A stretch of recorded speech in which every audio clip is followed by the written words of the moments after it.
Dear students, welcome to our YouTube channel, and this is our next class for the explanation of solution of NCERT's history, class 10th for class 10th. So our question number 6 is here. हमारा जो question number 6 है, हमने question number 5 तक discuss किया हुआ है और ये हमारा क्वेश्चन नंबर 6 है, जिसके बारे में हम डिस्कस करेंगे। और निश्चित रूप से आप प्रिपेयर कर लीजिए अपने आप को और आप बढ़िया से तैयारी बनाए रखिए। बोर्ड एग्जाम्स में यहाँ से आपको अच्छे नंबर मिल सकते हैं। Explain what is meant by 1848 revolution of the liberals. Liberals यानी स्वाधीनतावादी जो लोग थे, स्वतंत्रता की जो भावना रखते थे, उन्होंने 1848 ईस्वी में रिवोल्यूशन किया था यूरोपियन कंट्रीज में। उसका मतलब क्या है? What were the political, social, and economical ideas supported by the liberals? What the ideas they took political, social, and economical. So what are they? मतलब उन्होंने जो राजनीतिक, सामाजिक और आर्थिक विचारधाराओं को लिया था, उसका मतलब क्या था? यानी इन विचारधाराओं से वो चल रहे थे, लेके चल रहे थे इसको, इसका मतलब क्या था? Answer the 1848 revolution of the liberals। स्वाधीनतावादियों का जो 1838 का जो रिवोल्यूशन था, की क्रांति थी, ये निम्नवत है। The 1848 revolution was led by the educated middle class along with the poor, unemployed, starving peasants and workers in Europe। 1848 के क्रांति में यूरोप में, ठीक है, जो 1848 की क्रांति थी वह यूरोप में मिडिल क्लास के जो पढ़े लिखे लोग थे, middle class, educated middle class, जिनके साथ गरीब लोग थे, जिनके साथ अनएम्प्लॉयड थे, अनएम्प्लॉयड स्टार्विंग पीजेंट्स थे, ऐसे लोग जो जो है गरीबी रेखा में आते थे, अनएम्प्लॉयड थे, मतलब उनके पास खाने पीने की चीज़ें नहीं थी। और जो कर्मचारी लोग थे, उन लोगों ने किया था, एक साथ मिलकर इन लोगों ने किया था। In certain parts of Europe there in certain part of Europe such as Germany, Europe के कुछ हिस्सों में जैसे कि Germany, Italy, Poland and the Austro Hungarian empire, और जो ऑस्ट्रो हंगेरियन साम्राज्य था उसमें men and women of the liberal middle classes came together to push their demands for the creation of nation states based on parliamentary principles। तो Europe के कुछ हिस्सों में जैसे कि जर्मनी, इटली, पोलैंड और ऑस्ट्रो हंगेरियन एम्पायर में, वहाँ पर महिलाएं और पुरुष एक साथ आ गए, जो कि कहाँ से बिलोंग करते थे? स्वाधीनतावादी मिडिल क्लास फैमिली से बिलोंग करते थे। इन लोगों ने एक नेशन स्टेट्स यानी एक राज्य की मांग शुरू कर दी, जो कि पार्लियामेंट्री सिस्टम पर बेस्ड हो, यानी पार्लियामेंट्री, ठीक है, सिस्टम पर बेस्ड हो, संसदीय प्रणाली, संसदीय सिद्धांत पर बेस्ड हो।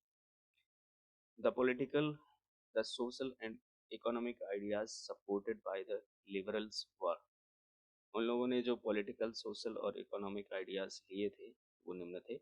Political, they demanded constitutionalism with national unification. इन लोगों ने जो है राष्ट्र के एकीकरण के साथ साथ संवैधानिक सत्ता की मांग की थी। कैसी सत्ता? संवैधानिक सत्ता, यानी संविधान की मांग की थी, यानी जो नेशनल यूनिफिकेशन हो वो संविधान के आधार पे हो। They wanted the creation of a nation state with a written constitution and a parliamentary administration। They also want that the nation should have a written constitution and parliamentary administration should be followed। मतलब वो ये चाहते थे कि वो जो उनका राज्य हो वहाँ पर एक लिखित संविधान हो और पार्लियामेंट्री सिस्टम के माध्यम से उसमें राज्य चलाया जा रहा हो, ठीक है, संसदीय प्रणाली, संसदीय शासन प्रणाली। Socially, they wanted to rid society of its class based. ठीक है, तो यहाँ पे गेट rid होगा, they wanted to get rid, they wanted to get rid society of its class based partialities and bright birth rights.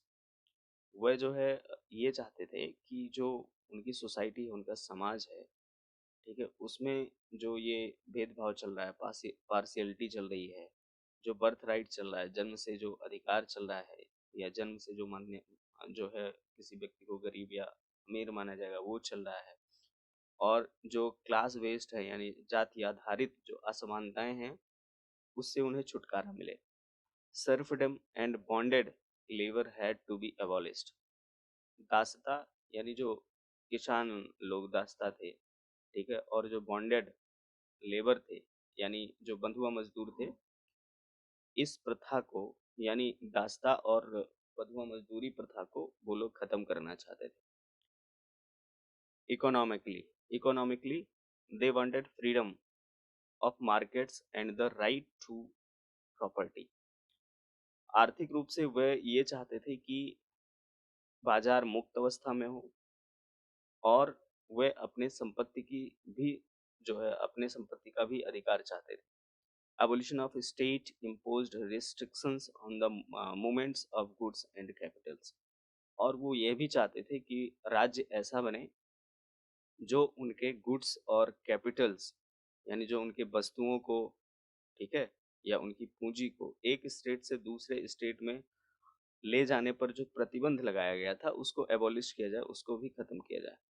ठीक है, तो overall ये जो पॉलिटिकल, सोशल और इकोनॉमिकल आइडियाज थे उनके, ठीक है, इसमें उन्होंने अपने जो है अधिकारों की मांग की, अपने जो उनके राइट्स थे उसकी डिमांड करी, ताकि जो कुछ भी हो वो स्वतंत्रता पूर्वक अपने देश में, ठीक, जो भी व्यवस्थाएं लागू हो अपने देश में वो सुचारू रूप से उसके उसका पालन कर सके, मान सके। अगला नेक्स्ट है हमारा question number 7।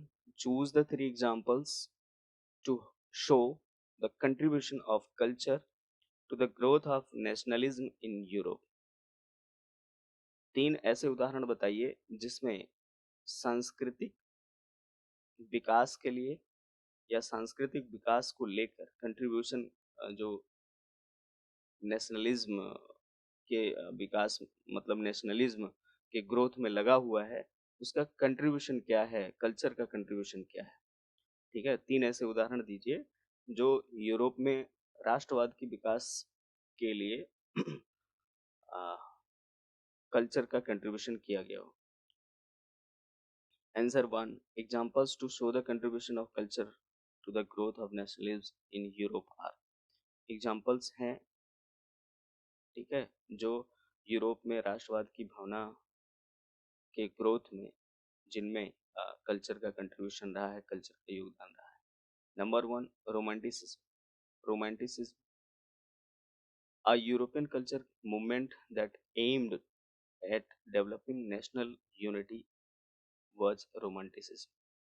European culture movement ने यानी यूरोप में जो कल्चरल मूवमेंट था उसने एक अपना एम, लक्ष्य निर्धारित कर लिया था कि जब नेशनल यूनिटी होगी तो उसका उन्होंने नाम दे दिया रोमांटिसिज्म।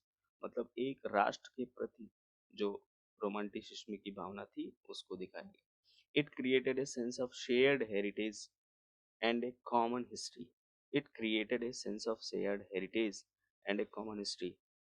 जिन राज्यों में या जिन देशों में, जिन क्षेत्रों में रोमांटिसिज्म कॉमन हो गया था, ठीक है, यानी रोमांटिसिज्म पनप गया था, वहां पर जो है एक दूसरे को शेयर करने वाली हेरिटेज थी, यानी कुछ ऐसी चीजें थी जहाँ पर लोग आ जा सकते थे, घूम सकते थे, हेरिटेज साइटें थी, और जो उनका इतिहास था वो भी कॉमन टाइप का था, मतलब एक ही इतिहास था। Emotions, intuitions and mystical feelings were some of the expressions used by the romantic artist, by which they tried to emphasize on national sentiments of the people।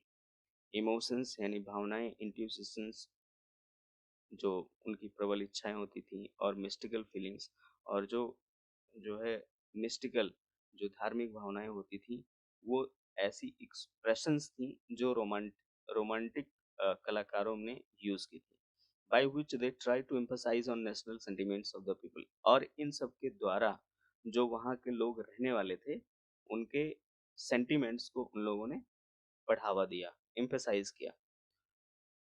Second one है folk songs, dances dances and property. Folk songs, dances and poetry, ठीक है। जो लोकगीत होते थे, folk songs, नृत्य, और जो पोएट्री थी, कविताएं थी, उनका क्या योगदान रहा। They contributed to the people popularising spirit of nationalism and patriotic fervour in Europe. जो फोल्क सॉन्ग्स थे, डांसेस थी और पोएट्री थे, इन लोगों का योगदान राष्ट्रवाद और देशभक्ति की भावना को बढ़ाने में रहा। यानी लोगों के भीतर, मन के भीतर जो है देश की भावना और राष्ट्रवाद की भावना पॉपुलराइज हो गई। As folk culture was a major part of the lives of people, as folk culture was a major part of the lives of people, it carried a message of nationalism to a large and diverse population।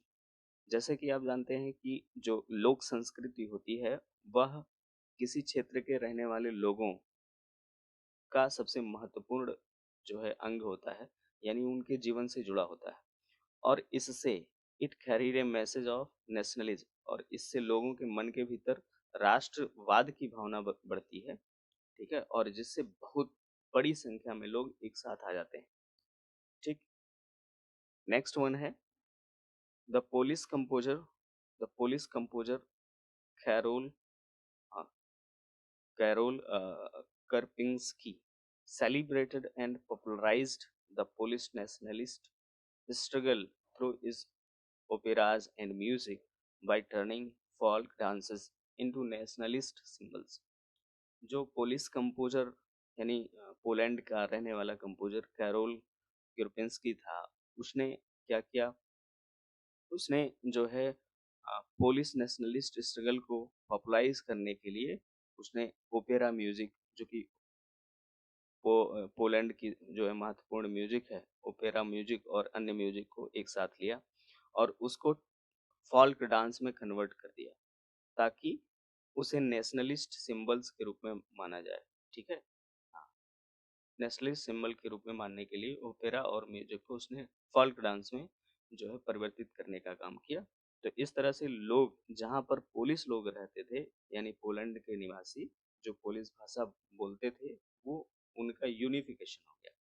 ठीक है, तो opera music की बात आप यहाँ पे याद रखिए एक बात, कि जो ओपेरा म्यूजिक है ये बड़ा कर्कश होता है उसे सुनने में। ठीक है, लेकिन इससे मस्तिष्क के जितने भी पोर्स होते हैं, जितने भी सेंसेस होते हैं, वो ओपन हो जाते हैं। आप देखते होंगे, आपने थ्री इडियट मूवी देखी होगी, three idiot.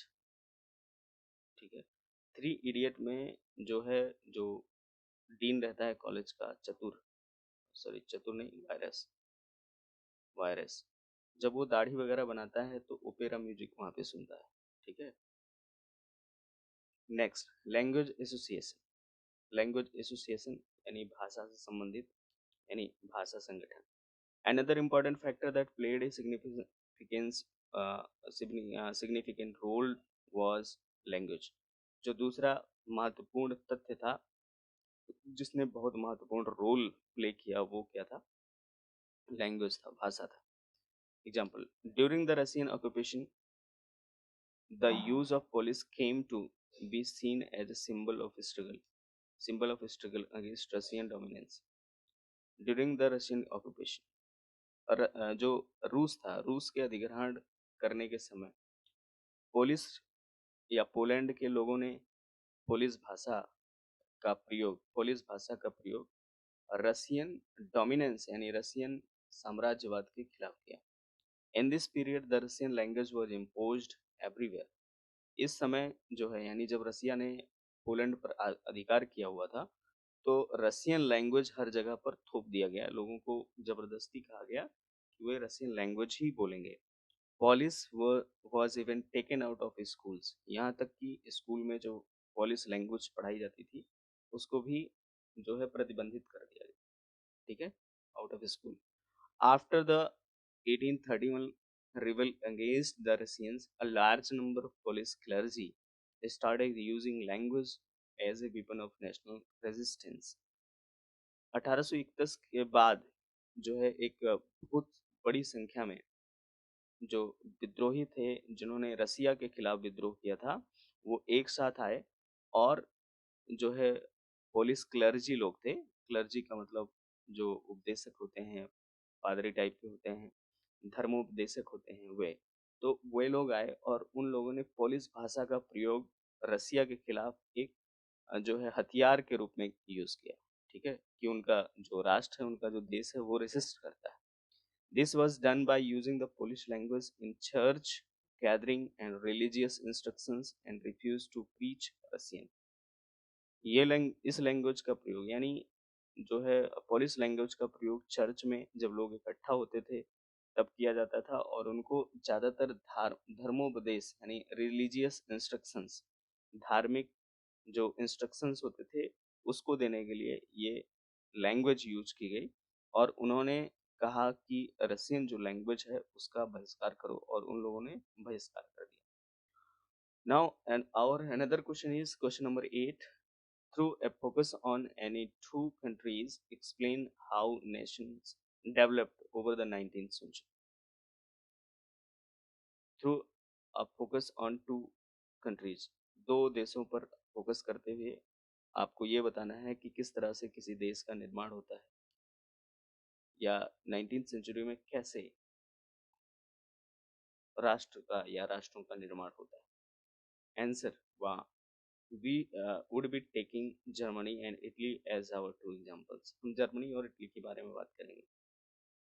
Germany, nationalist sentiments were often mobilized by conservatives for promoting state power and achieving political domination over Europe.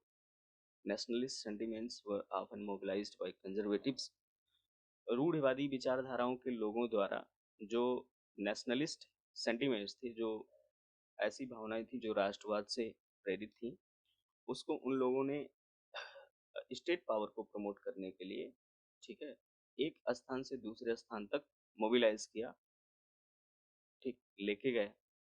And achieving political domination over Europe, और यूरोप में उन लोगों ने पॉलिटिकल डोमिनेशन यानी जो राजनीतिक राजनीतिक प्रभुसत्ता थी, राजनीतिक जो फैलाव था उसका विस्तार किया। This can be observed in the process by which Germany and Italy came to be unified as nation states। और इसी के द्वारा ये समझा जा सकता है कि जर्मनी और इटली इन्हीं के आधार पर जो है नेशन स्टेट्स के रूप में यूनिफाइड हो पाए। Middle class Germans try to unite the different regions of the German confederation. German महासंघ को बनाने के लिए मिडिल क्लास, जो कि जर्मन भाषा के लोग या जर्मन भाषा को बोलने वाले लोग थे, मिडिल क्लास से बिलोंग करते थे, वो अलग अलग क्षेत्रों से एक साथ आए और उन लोगों ने जर्मन कन्फेडरेशन यानी जर्मन महासंघ का निर्माण किया। But their plans were not materialised due to the actions of large land owners called the Junkers of Prussia. लेकिन उनकी ये योजना नहीं थी कि वे जो प्रूसिया के रहने वाले लैंड ओनर्स थे, जिनको जुंकर्स कहा जाता है, वे उनके अंडर में आ जाएं, मतलब उनके अधीन ही रहे। Three three Wars over 7 years with Austria, Denmark and France ended in a Prussian victory। 7 वर्ष के अंतराल में या 7 वर्षों में ऑस्ट्रिया, डेनमार्क और फ्रांस में, ठीक, ऑस्ट्रिया, डेनमार्क, फ्रांस और प्रूशिया में जो है 3 युद्ध हुए 7 वर्ष के दौरान। और जब समाप्त हुआ तो प्रूशियन विक्ट्री के साथ समाप्त हुआ, प्रूसिया जीत गया। इन जनवरी 1871 the Prussian king William first was proclaimed German emperor।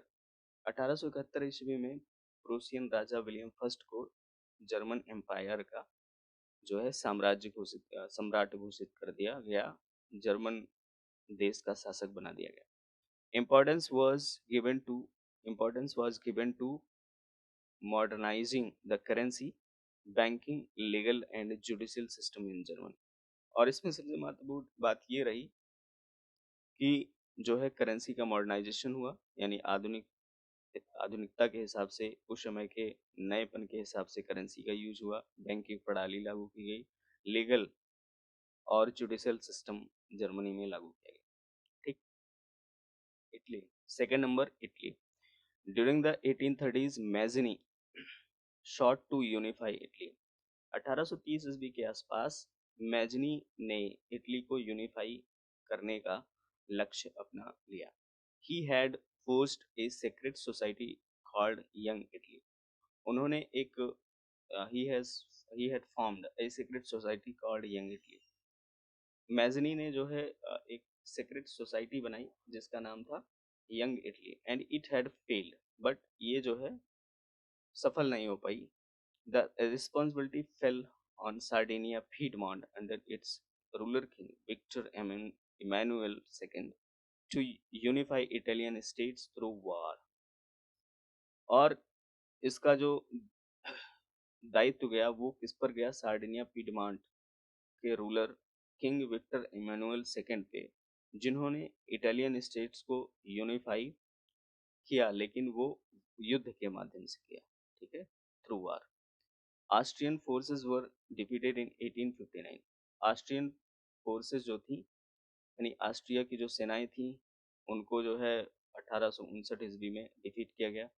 Apart from Sardinia Piedmont, a large number of volunteers had joined the cause under the leadership of Giuseppe Garibaldi।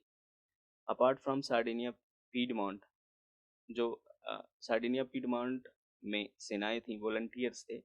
Volunteers means ऐसे लोग जो मुफ्त में बिना किसी वेतन के काम करने वाले लोग होते हैं, उनको हम वॉलंटियर्स कहते हैं। तो बहुत सारी बड़ी संख्या में वॉलंटियर्स जुड़ने लगे, और जो है ये जो वॉलंटियर्स जुड़ रहे थे किसकी लीडरशिप में जुड़ रहे थे? गुसेप्पी गैरिबाल्डी के नेतृत्व में जुड़ रहे थे। तो 1860 के आते आते the march to south Italy, उन्होंने साउथ इटली की ओर जो है आगे बढ़ना शुरू कर दिया, and managed to defeat Spanish rulers, और उन लोगों ने जो है स्पेनिश रूलर को हराया। In 1861 Victor Emmanuel second was proclaimed as the king of Italy। और 1861 ईस्वी में विक्टर इमैनुअल सेकंड को जो है इटली का राजा घोषित कर दिया गया। Question number 9, how was the history of nationalism in Britain unlike the rest of Europe. Britain में जो है नेशनलिज्म यानी राष्ट्रवाद की भावना या राष्ट्रवाद किस प्रकार से था यूरोप के अन्य हिस्सों की अपेक्षा? Answer, the history of nationalism in Britain was different as follows. निम्न प्रकार से अंतर था। No British nation existed prior to the 18th century. 18वीं शताब्दी के पहले कोई भी ब्रिटिश नेशन एग्जिस्ट नहीं करता था। The British isles consist of different ethnic groups like the English, Welsh, Scot, Irish. Before 18th century जो ब्रिटिश आइसल्स थे, यानी ब्रिटिश जो छोटे छोटे द्वीप बने हुए थे, उनमें different kind of ethnic groups रहा करता था। डिफरेंट काइंड ऑफ जो है जनजातीय लोग रहा करते थे, जिसमें इंग्लिश थे, वेल्स थे, स्कॉट थे और आयरिश लोग थे। Each group followed its own culture and political traditions. प्रत्येक ग्रुप के लोग जो है अपनी संस्कृति और अपना राजनीतिक रूढ़िवादिता को फॉलो करते थे। ऑन द अदर साइड, दूसरी तरफ, due to the growth of wealth and the importance of power in the English state, on the side दूसरी तरफ, due to the growth of wealth यानी जो है संपत्ति या आप कह सकते हैं इकोनॉमिकल ग्रोथ की वजह से, the importance of power in English state, तो इंग्लिश स्टेट में जो है पावर का भी ग्रोथ हुआ। could easily extend its influence over the other state of islands, और उन आइलैंड्स यानी जो ब्रिटेन आइलैंड है वर्तमान में, उनके अलग अलग द्वीपों पर जो है इंग्लिश की प्रभुसत्ता या इंग्लिश का प्रभाव बढ़ने लगा, because the person who has economical, you can say economical wealthy, and he can rule over others.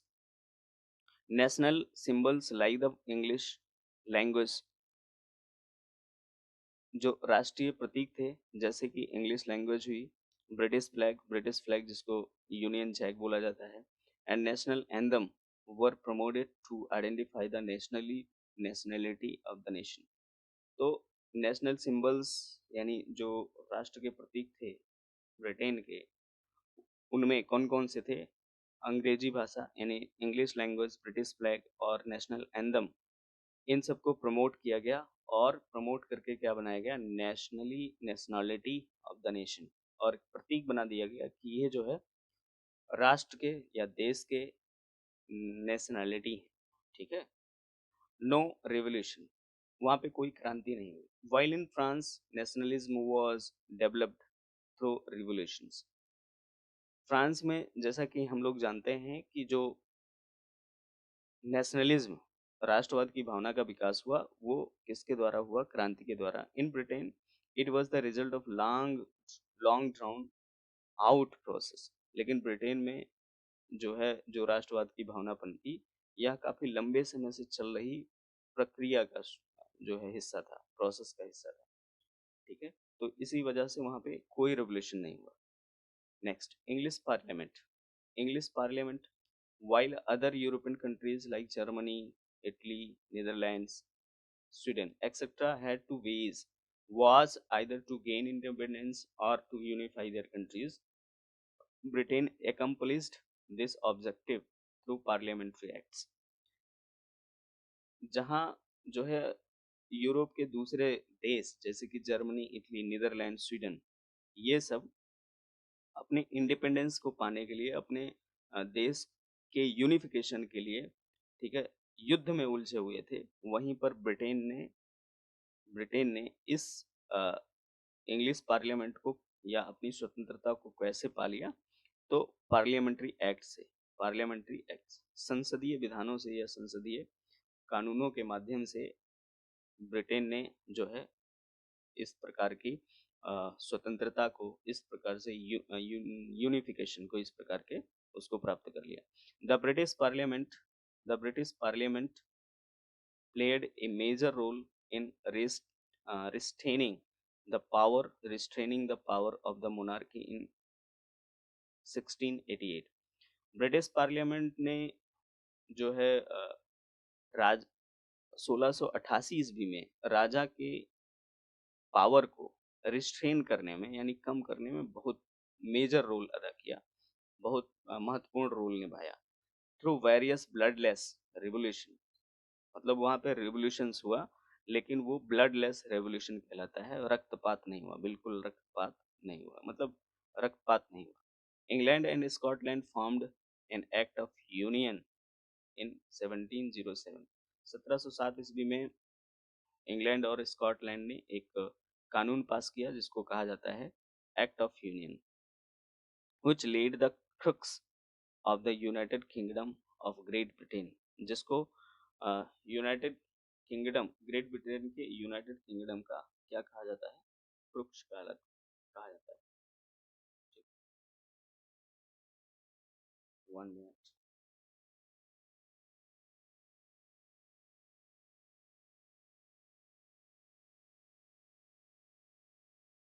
So I think you are getting my point. सबसे महत्वपूर्ण बिंदु माना जाता है United Kingdom of Great Britain का एक्ट ऑफ यूनियन। ठीक है। English, इसका मतलब होता है महत्वपूर्ण बिंदु, क्रुक्स, मुख्य बिंदु। English culture mainly dominated the British nation, whereas England's distinctive culture and political institutions were slowly and systematically suppressed. English culture ने मुख्य रूप से ब्रिटिश नेशन को डोमिनेट किया, यानी ब्रिटिश ब्रिटिश नेशंस पर इंग्लिश कल्चर ही हावी रहा। जहाँ और फिर जहाँ तक स्कॉटलैंड की बात है तो स्कॉटलैंड का जो कल्चर था, पॉलिटिकल इंस्टीट्यूशंस था, वो धीरे धीरे करके और सिस्टम वे में यानी कानूनी रूप से उसको सप्रेस कर दिया गया, उसको जो है दबा दिया गया, उसको नष्ट कर दिया गया। Thus unlike the rest of Europe, nationalism came in Britain from the decisions of the people in power and not by people's desire to unite or countrywide movements।